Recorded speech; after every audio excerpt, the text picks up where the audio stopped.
क्या आप अभी भी प्रॉपर्टी लेने के लिए डिसीजन नहीं ले पा रहे हैं? ये सोच रहे हैं कि प्रॉपर्टी लेने के लिए बहुत समय है, कहाँ रेट भागा जा रहा है, कहाँ प्रॉपर्टी चली जाएगी, इतनी सारी बिल्डिंगें बन रही है, अभी तो पालघर जस्ट गांव है। ऐसे बहुत सारे दिमाग में अगर चल रहे हैं तो मैं ये बता दूं, ये वीडियो मैंने सिर्फ और सिर्फ आप लोगों के लिए बनाया है, क्योंकि मैं इस वीडियो में डिटेल में बात करूंगी आने वाले और पिछले 5 साल के ग्रोथ के बारे में। तो पिछला 5 साल पालघर का कैसा रहा है, खास करके पालघर जिले में मैं बात करने वाली हूँ बोईसर और पालघर लोकेशन की, और आने वाला 5 से 10 साल यहाँ का क्या रहने वाला है, इसके बारे में हम लॉन्ग चर्चा करने वाले हैं। तो नमस्ते, मैं हूँ स्नेहा अंतरिक्ष पांडे और आज हम बात करेंगे पालघर की ग्रोथ के बारे में। और ये आपके लिए जानना क्यों जरूरी है, क्योंकि अगर आप इन्वेस्टर हैं या एंड यूजर हैं तो इन्वेस्टमेंट का भी प्रॉफिट तब मिलता है जब आपकी इन्वेस्टमेंट राइट टाइम पे हो, और एंड यूजर को भी ज्यादा बेनिफिट तभी मिलेगा ना जब वो डिसीजन सही टाइम पे ले सके।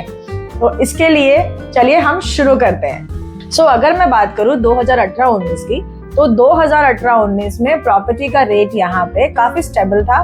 2000 स्क्वायर फीट से लेके 2500 स्क्वायर फीट तक का रेसिडेंशियल में देखा गया।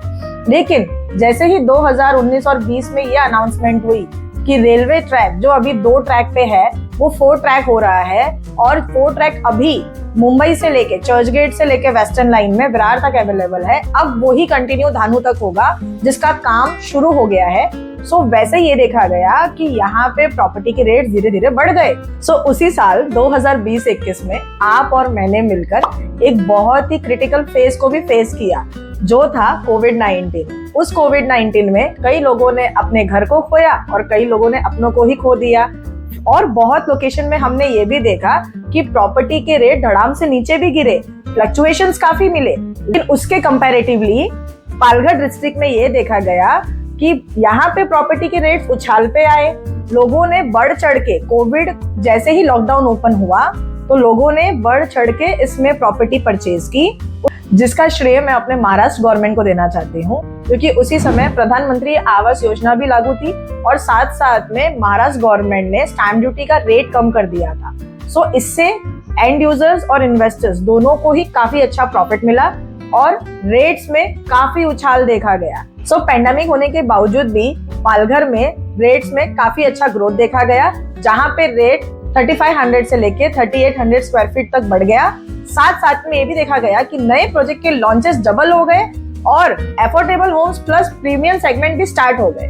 तो जहां पे एक तरफ कोविड चल ही रहा था और नए रेसिडेंशियल प्रोजेक्ट्स पे प्रोजेक्ट्स लॉन्च हो ही रहे थे, तो वहीं पर 2021 से लेके 2024 के बीच में कई सारे न्यू गवर्नमेंट प्रोजेक्ट्स अनाउंस हुए, जिसके वजह से भी प्रॉपर्टी के रेट्स दिन पर दिन बढ़ते चले आ रहे हैं। तो उसमें से मैं कुछ आपको मेजर हाइलाइट्स बताना चाहती हूँ। सबसे पहले बात करूंगी बुलेट ट्रेन के बारे में।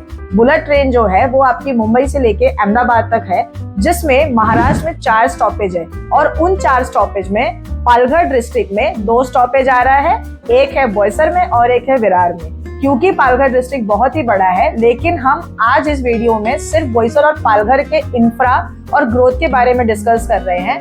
तो मैं ये बताना चाहती हूँ कि वैसे बोईसर और पालघर की डिस्टेंस सिर्फ 14 किलोमीटर है बाय रोड, और इसी के बीच में आ रहा है आपका बुलेट ट्रेन का स्टॉपेज। तो जिसके वजह से 2021 से लेके 2023 के बीच में रेसिडेंशियल प्रोजेक्ट है वही रेट जाके 4000 से लेके 4500 पर स्क्वायर फीट तक बढ़ गया।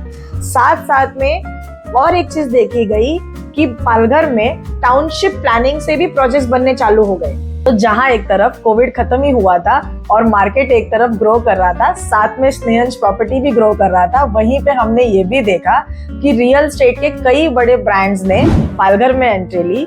साथ में आपके और मेरे डे टू डे लाइफ के ब्रांड्स ने भी एंट्री ली। जैसे एग्जांपल्स के तौर पे अगर मैं आपको बता दूं तो क्लोथिंग ब्रांड में आया है ज़ूडियो और ट्रेंड्स, और भी कई अपकमिंग है। उसके साथ में फूड ब्रांड्स की बात करूं तो डोमिनोज और पिज्जा ऑलरेडी अवेलेबल है। हमारे डे टू डे लाइफ की ग्रोसरी शॉप की बात करूं तो डीमार्ट तो पहले से ही बोईसर में अवेलेबल था, लेकिन रिलायंस और जियो स्मार्ट बाजार ने भी काफी अपने शॉप्स ओपन किए। इसके साथ साथ में इलेक्ट्रॉनिक आइटम्स की बात करूं तो स्नेहांजलि पहले से था, लेकिन फिर DG1 और क्रोमा, अब विजय सेल्स भी अपकमिंग है। और अगर मैं ज्वेलरीज की बात करूं तो ज्वेलरीज में ऑलरेडी वामन हरी बैठे, साथ साथ में अब तनिष्क भी आ चुका है। अब ये आप लोगों के लिए सोचने वाली बात है, क्या आप अभी भी देर नहीं कर रहे हैं? अगर पालघर का डेवलपमेंट नहीं हो रहा होता, विकास नहीं हो रहा होता, प्रॉपर्टी के रेट्स बढ़ नहीं रहे होते और कई सारे इंफ्रा प्रोजेक्ट्स अभी भी अपकमिंग है, अगर मैं इस वीडियो में पूरा बताने जाऊंगी तो ये वीडियो कम से कम 1 घंटे का जाएगा। लेकिन मैं आगे और भी कई वीडियोस में पालघर के बहुत सारे इंफ्रास्ट्रक्चर, बहुत सारे गवर्नमेंट प्रोजेक्ट्स और ग्रोथ के बारे में जरूर डिस्कस करूंगी। इस वीडियो में मैंने आपको बुलेट ट्रेन के बारे में बता दिया है, साथ साथ में पैंडेमिक के वजह से भी यहाँ पे क्या बेनिफिट हुआ वो भी बता दिया है। और ये आप जरूर सोचिए कि इतने बड़े बड़े ब्रांड्स अगर पालघर बोईसर में एंट्री कर चुके हैं तो सोचिए आने वाला 10 साल, आने वाला 5 साल बोईसर और पालघर का क्या हो सकता है।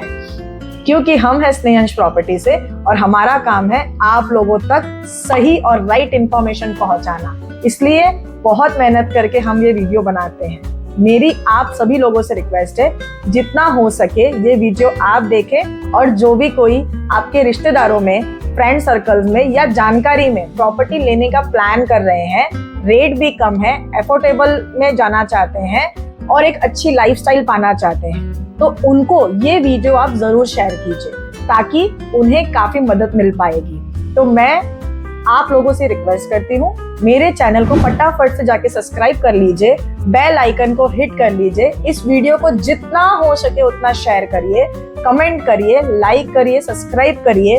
हमारा चैनल इंस्टाग्राम पे भी है, उसको भी जाके आप फॉलो करिए। और अगर आप हमारे थ्रू कुछ जानकारी चाहते हैं पालघर और बोईसर के बारे में या इंफ्रास्ट्रक्चर से रिलेटेड, तो आप जरूर जाके हमारे वीडियो में कमेंट में पूछ सकते हैं, हम जरूर उस पर वीडियो बनाएंगे या आपको पर्सनल इंफॉर्मेशन दे देंगे। Thank you, Radhe Radhe.